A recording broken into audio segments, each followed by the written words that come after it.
પ્રમોદભાઈ નાના શેઠાણી, અમરભાઈ તમને અર્જન્ટ બોલાવ્યા છે. સાચે? હા. તમે જાઓ, હું આવું છું. જી. પ્રમોદભાઈ રસોડામાં જઈને કંઈક ગળ્યું ખાઈ લેજો. જી. હા, તમે જાઓ, હું આવી. કેસર હર્ષવર્ધનસિંહ, તમને તમારા સાસુમાએ બોલાવ્યા છે. ચાલો.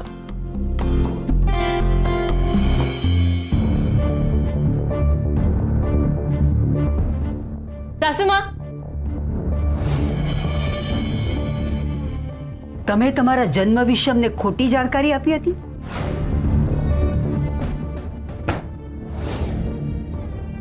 આ તમારી કુંડળી છે, તમારા બાપુજીએ આપેલી છે. તમારો જન્મ અમાસના દિવસે થયો છે એની જાણ હતી ને તમને? અમે તમને પૂછ્યું, જાણકારી હતી ને? ના, સાચું કહું તો મને અમાસના જન્મ વિશે કાંઈ નથી ખબર. એટલે તારીખ શું?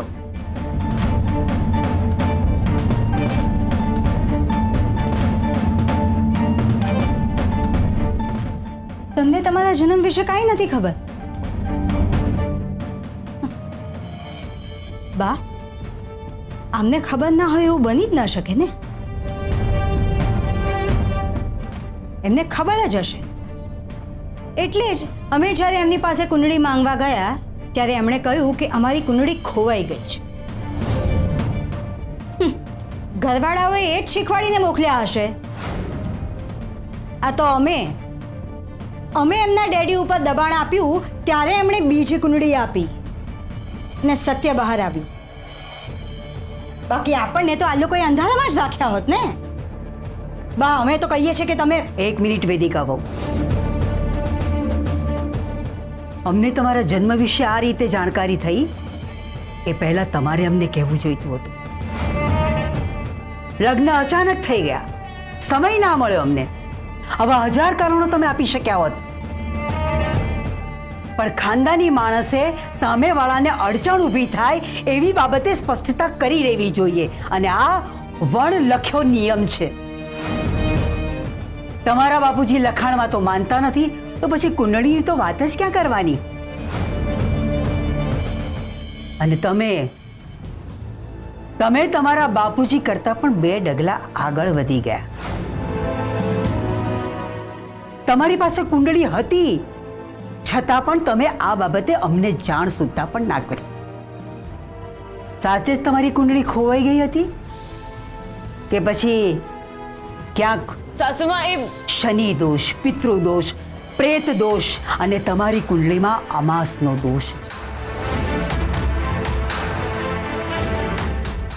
અને આપણી કુંડળીમાં 9 પ્રકારના દોષ હોય છે અને જેની કુંડળીમાં આવા દોષ હોય છે ને એને દરેક મુસીબતોનો સામનો કરવો પડતો હોય છે.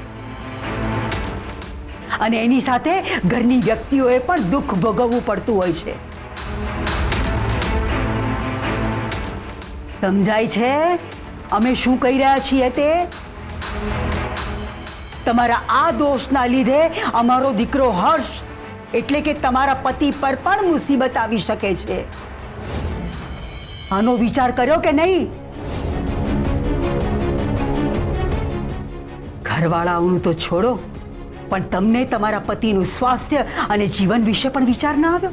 અમરબા, બોલો. અંદર આવી શકું? આવો. બોલો. આપના કહેવા પ્રમાણે મેં સર્વેશ્વર જ્યોતિષ મહારાજને કુંડળીના ફોટા સ્કેન કરીને મોકલી દીધા છે. અને એમણે કુંડળી જોઈ પણ લીધી છે અને હમણાં જ એમનો ફોન પણ આવી ગયો. શું કહ્યું સર્વેશ્વર મહારાજે?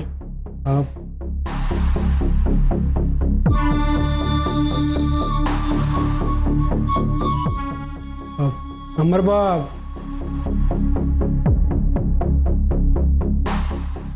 નાના વહુની કુંડળીમાં અમાસનો દોષ તો છે જ.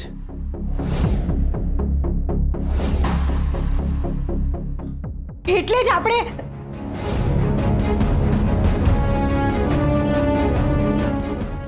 અરે રે, કુંડળીમાં દોષ છે? અમારા જ્યોતિષે પણ એવું જ કહ્યું હતું કે કુંડળીમાં દોષ છે. હા, પણ એમણે કહ્યું છે કે આ દોષ એટલો ગંભીર નથી. એના નિવારણ માટે આપણે એક નાનકડી પૂજા કરાવવી પડશે. નાનકડી?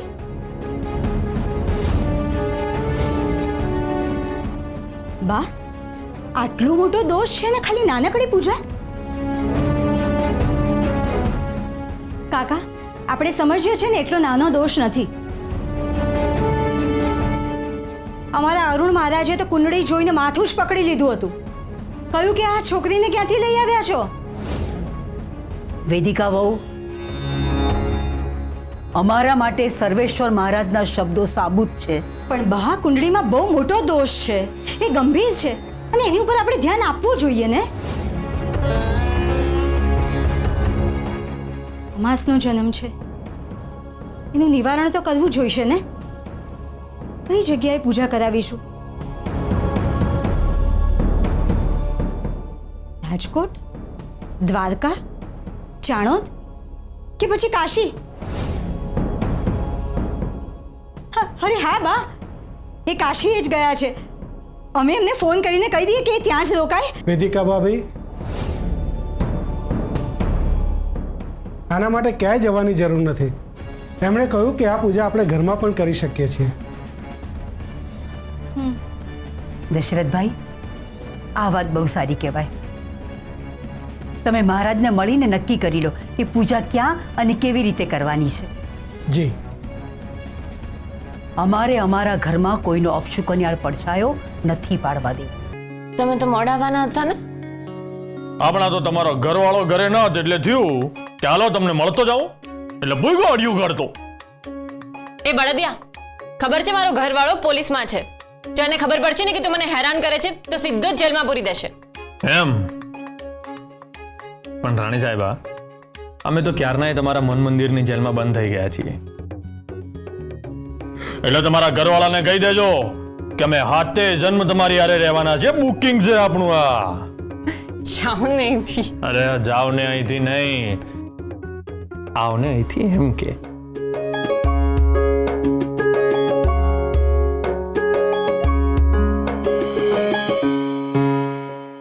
આપણી દરેક સંસ્થાના વાર્ષિક નિયોજનની પત્રિકાની જોડણીઓ સુધારી અને મેં છપાવવા મોકલી દીધી છે. મારા મત મુજબ એ અઠવાડિયામાં તૈયાર થઈ જશે. આમાં આપને કંઈ બદલાવ લાવવાની જરૂર લાગે છે? જો અઠવાડિયા પહેલા જોતી હોય તો હું એ પ્રમાણે વાત કરું. અમરબા, શું થયું અમરબા? કઈ નહીં દશરથભાઈ,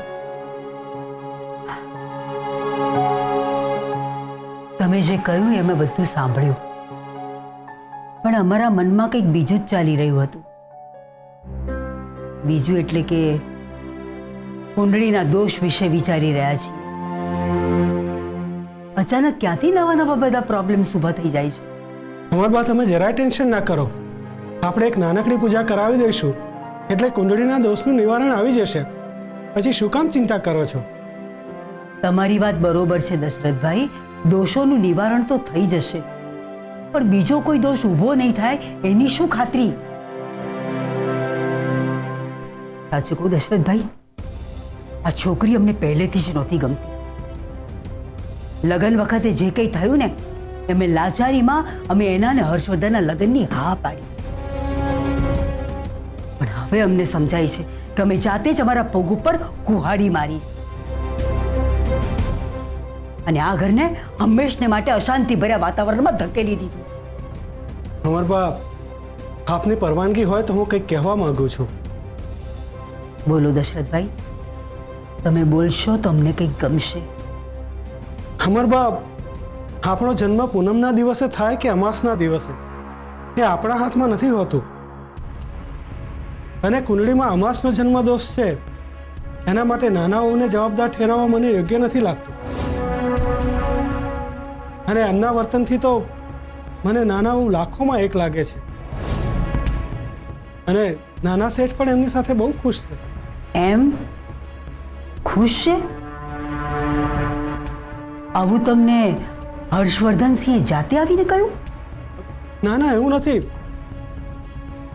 પણ હું નાના શેઠને નાનપણથી ઓળખું છું, એટલે એમના વાણી અને વર્તન ઉપરથી હું આ કહી શકું છું. દશરથભાઈ, વાણી અને વર્તન ઉપરથી એમ લાગે કે બંને ખુશ છે, પણ અંદરથી બંને જણા ખુશ છે એનો અંદાજ આપણે નથી લગાવી શકતા. પાણીમાં જ બાજેલી લીલ એટલી સુંદર દેખાય છે, પણ તમે એમાં આંગળી બોળો ને તો લીલની સાથે કાદવ પણ હાથમાં આવે છે. અને આ સાબિત કરવા માટે આપણે ક્યાંય દૂર જવાની જરૂર નથી. આપણા જ ઘરમાં બબ્બે ઉદાહરણો છે. એટલે સંબંધોને ઉપર છલ્લા જોઈને કોઈ બી ધારણા બાંધી લેવી એ યોગ્ય નથી. પણ અમરબા, અને હા, તમે શું કહેતા હતા? વાર્ષિક પત્રિકા સમયસર છપાવીને આવવી જોઈએ. અઠવાડિયાનો સમય આપ્યો છે ને, તો એ પ્રમાણે કામ થવું જરૂરી છે. સમયસર કામ થવું જરૂરી છે. અને હવે આ નકામી ચર્ચા બંધ કરો અને બાકી બીજા બધા કામો પતાવો. જી. ફોજદાર, ઓ ફોજદાર, એ સર 5 મિનિટ ઊંઘવા દે ને. ઉઠો હવે. જુઓ સવાર પડી ગઈ, બધા પોતપોતાના કામ પર પણ લાગી ગયા. તમારે નથી જવાનું તમારી ડ્યુટી પર? હા, ઉઠો ઉઠો. એ સર, તું તો મારા મનની વાત જાણી ગઈ ને.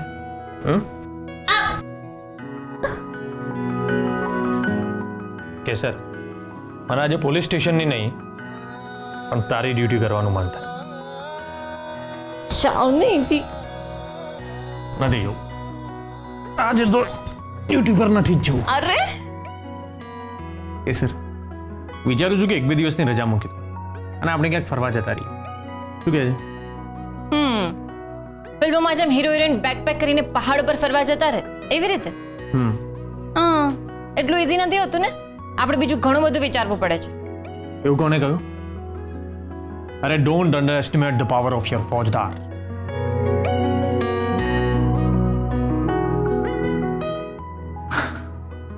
એ સર, મને આપણું હનીમૂન યાદ આવે છે.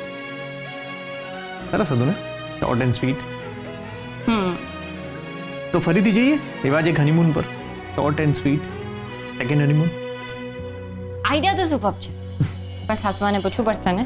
એમાં પૂછવાનું થોડી હોય, બેગ પેક કરવાની અને જઈને કહેવાનું કે અમે 1-2 દિવસ માટે બહાર ફરવા જઈએ છીએ. અને આપણે પતિ પત્ની છીએ, નવા નવા લગ્ન થયા છીએ, તો ફરવા તો જઈએ જ ને. હા,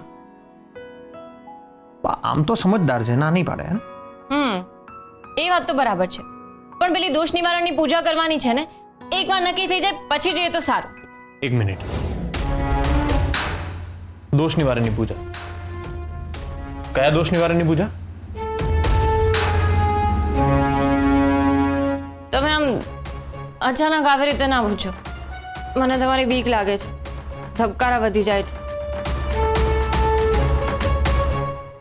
એટલે એમાં એવું થયું ને કે ડેડી કુંડલી લઈને આવ્યા અને એમને વેદિકા ભાભીને આપી, તો વેદિકા ભાભીએ સાસુમાને આપી.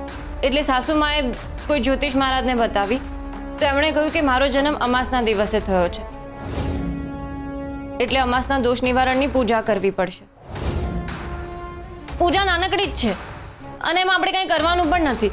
જે કંઈ કરવાનું છે એ બધું પૂજારીએ કરવાનું છે, આપણે ખાલી બેસવાનું છે. તારા ડેડી કુંડલી લઈને આવે, એ કુંડલી વેદિકા ભાભીને આપી, વેદિકા ભાભીએ કુંડલી બાને આપીને બાએ જ્યોતિષને આપી અને એમને પૂજા માટે કહ્યું. આટલું બધું થઈ ગયું પણ તે મને કાંઈ જ કરતા કાંઈ જ ના કહ્યું. કેમ? આ વિષય પર આપણી ક્યારે વાત જ નથી થઈ. અને તમને પોલીસ સ્ટેશનના ટેન્શન ઓછા થોડી હોય છે, તો મને થયું આ ટેન્શન શું કામ આપું, એમ વિચારીને મેં ફાલતુના કારણો ના આપીશ મને. આમ તો બધું જ કહેતી હોય છે ને કે સાસુમાએ મને આમ કહ્યું, બેબી માસીએ મારા વખાણ કર્યા, બપોરે સૂઈ ગઈ હતી. નાનામાં નાની વાત કહે છે ને મને, આટલી મોટી વાત કેમ ના કહી? સોરી, તમે આમ ગુસ્સો ના કરો ને, મારાથી ભૂલ થઈ ગઈ. હવે બીજી વાર આવું નહીં થાય. સોરી. તારી સાથે તો હું પછી વાત કરીશ. આ દોષનું નિવારણ લાવવું પડશે. પ્લીઝ તમે આટલો ગુસ્સો ના કરો ને. સર, ખોટું કર્યું, બહુ જ ખોટું કર્યું. તારાથી આવી અપેક્ષા નહોતી. સાંભળો ને. બા, મેં તમને ના પાડી હતી તો તમે કેસરની કુંડળી જ્યોતિષને કેમ બતાવી? તમે અમારી પાસે એક્સપ્લેનેશન માંગી રહ્યા છો? ના, હું એક સાદો અને સરળ પ્રશ્ન પૂછું છું. કોઈ અમને નકામા પ્રશ્નો પૂછે અમને નથી ગમતું. અને એમ પણ તમારો આ વિષય જ નથી એટલે કુંડળીની બાબતમાં માથું મારવાનું રહેવા દો. આની સાથે તમારો કોઈ સંબંધ નથી. સંબંધ કેમ નથી બા? કેસરની કુંડળીમાં દોષ છે અને એના માટે આ ઘરમાં પૂજા કરવાની વાત ચાલી રહી છે. અને કેસર મારી પત્ની છે. અચ્છા, તો તમારી પત્નીએ લગ્ન વખતે તમને કહ્યું નહીં કે એમનો જન્મ અમાસના દિવસે થયો છે? ના, જેમ મેં મારા ગ્રહ અને જન્મ વિશે એને કાંઈ નથી કહ્યું એમ એને પણ મને કાંઈ નથી કહ્યું. અને જો કહ્યું પણ હોત ને તો પણ આ દોષ નિવારણની પૂજા કરાવી મને જરૂરી નથી લાગતી. પણ અમને લાગે છે આ પૂજા કરાવી અમને જરૂરી લાગે છે, કારણ કે અમે તમારા માં છીએ. અમારે તમારા અને આ ઘરના સારા નરસાનો વિચાર કરવો પડતો હોય છે. તમારી જેમ ફક્ત તમારો ને તમારી પત્નીનો વિચાર કરીને બેસી રહેવું એવું અમને નથી ફાવતું, હર્ષવર્ધન. પણ બા, તમે ચિંતા ના કરો હર્ષવર્ધન. અમે કંઈ તમારી પત્નીની અગ્નિ પરીક્ષા નહીં લઈએ. નાનકડી પૂજા છે. હવે કુંડળીમાં દોષ છે એ તો સ્વીકારવું જ રહ્યું. અને એ દોષના નિવારણ માટે અમારે પૂજા કરાવી જરૂરી. અને એ પૂજા અમે કરીશું. બા, આ ઘરમાં કેસરના દોષ નિવારણની પૂજા નહીં થાય. કારણ કે હું એમાં માનતો જ નથી કે કોઈનો જન્મ અમાસના દિવસે થયો એવો પ્રોબ્લેમ છે. બાળક તો ગમે ત્યારે જન્મી શકે છે ને. અને આ વાત મને ભગવાન પણ આવીને ઉપરથી કહેશે ને તો પણ હું નહીં માનું. હર્ષવર્ધન, તમે નકામો ઇસ્યુ ઊભો કરી રહ્યા છો. નકામો ઇસ્યુ? બા, જે ઇસ્યુ સાથે મારી પત્નીનો સંબંધ હોય ને એ ઇસ્યુ નકામો કેવી રીતે હોઈ શકે? આ પૂજા નહીં થાય એ નહીં જ થાય. અને હું નહીં થવા દઉં. સાંભળો છો, હું શું કહું છું? ફોજદાર, તમે તો આજે ડ્યુટી પર નહોતા જવાના ને? લાગે છે કંઈક ઇમ્પોર્ટન્ટ કામ આવી ગયું હશે એટલે જ જતા હશો ને? સારું, જાઓ. હું તમારા માટે નાસ્તો લઈ આવું. મને ભૂખ નથી. તો દૂધ પીને જાઓ. ના, હું જમવામાં તમારા માટે શું લઈને આવું? તમારો ફેવરિટ ઓળો અને રોટલો લઈને આવું? તારે તકલીફ લેવાની જરૂર નથી. હું પોલીસ સ્ટેશનમાં નહીં હોઉં. અચ્છા, તો તમે બ્રેકફાસ્ટ અને લંચ બહાર કરી લેશો ને? રાત્રે જલ્દી આવશો? નક્કી નહીં. ફોજદાર, પ્લીઝ મારા પર આમ ગુસ્સો ના કરો ને. પણ આમાં મારી શું ભૂલ છે એ તો કહો મને. તમે આવું વર્તન કરો છો ને તો મારા ધબકારા વધી જાય છે. મને બહુ બીક લાગે છે.